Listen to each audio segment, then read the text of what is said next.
नमस्कार विद्यार्थी मित्रांनो मी प्राध्यापक डॉक्टर वैभव इंगळे स्वागत आहे तुमचं आपल्या इन्फॉर्मेशन कट्टा या YouTube चॅनल मध्ये। मित्रांनो, थोड्याच दिवसामध्ये कॅप राऊंड रजिस्ट्रेशनला सुरुवात होणार आहे। सध्या कॉलेजची इन्फॉर्मेशन कॅपच्या पोर्टलला फिल करण्यासाठी कॉलेजसाठी लॉग इन दिलेला आहे। काहीच दिवसामध्ये विद्यार्थ्यांसाठी देखील लॉग इन हे दिलं जाईल आणि त्यावेळेस विद्यार्थ्यांना कॅपच्या पोर्टलला त्यांचा डेटा अपलोड करायचा आहे, म्हणजे त्यांचं रजिस्ट्रेशन करून घ्यायचं आहे। परंतु जोपर्यंत विद्यार्थ्यांची डिग्री कंप्लीट होत नाही तोपर्यंत हे रजिस्ट्रेशन कंप्लीट होत नाही।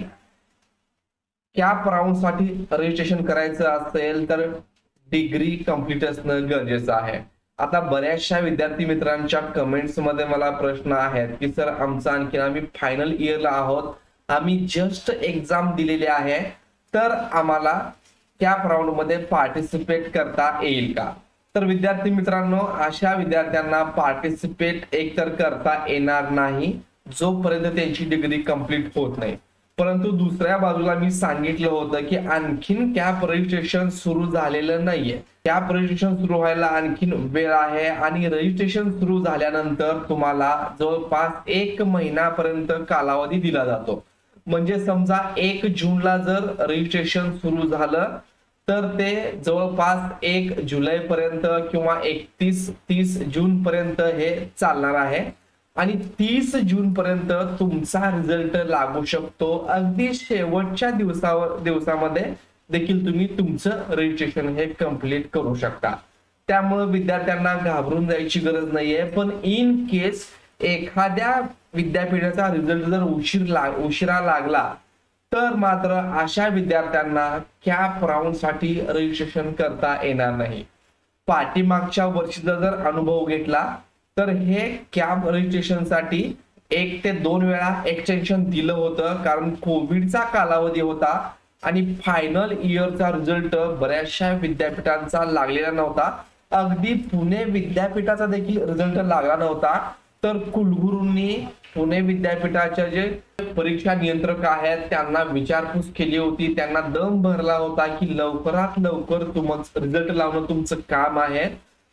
ऍटलिस्ट फायनल इयरच्या विद्यार्थ्यांचा रिझल्ट लावायला पाहिजे आणि हा रिझल्ट जर नाही लागला तर विद्यार्थ्यांना पुढच्या कोर्सेससाठी ऍडमिशन घेता येणार नाही। त्यामुळे जितकं शक्य होईल तितकं तुम्ही रिझल्ट लावा असं त्यांना नोटीस काढलेली होती, त्यांना विचारणा केलेली होती। तर या वर्षी देखील असं होणार नाही, कारण आता एक्झाम बऱ्याचशा लवकर झालेल्या आहेत। पण तुम्ही एक सेफ साइड म्हणून आताच तुमच्या युनिव्हर्सिटीला मेल करा, तुमच्या कॉलेजला मेल करा, ऑनलाईन तुम्हाला मेल आयडी भेटून जाईल किंवा तुमच्या विद्यापीठाच्या हेल्पलाईन नंबरला कॉल करून रिझल्ट विषयी विचारा आणि त्यांना सांगा की लॉ 3 इयर सीईटी साठी रिझल्ट असेल तरच आम्हाला तिथं कॅपला रजिस्ट्रेशन करता येतं आणि रिझल्ट जर नाही लागला तर आम्ही कॅप फेरीमधून बाहेर पडू शकतो।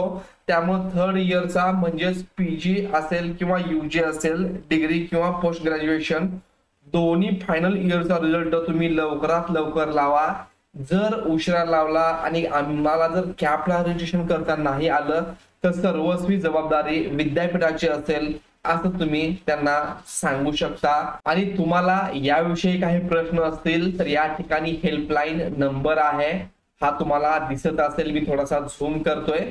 तर LLB 3 इयर विषयी तुमच्या जे काही कंप्लेंट्स असतील किंवा ज्या काही क्युरी असतील तर सीईटी सेलच्या ऑफिशियल वेबसाईट वरती हा नंबर आहे। सीईटी सेलला तुम्ही 9 ते 6 सुट्टीचा दिवस सोडून कॉल करू शकता आणि तुमच्या ज्या काही शंका असतील, जे काही डाउट्स असतील ते त्यांना तुम्ही विचारू शकता।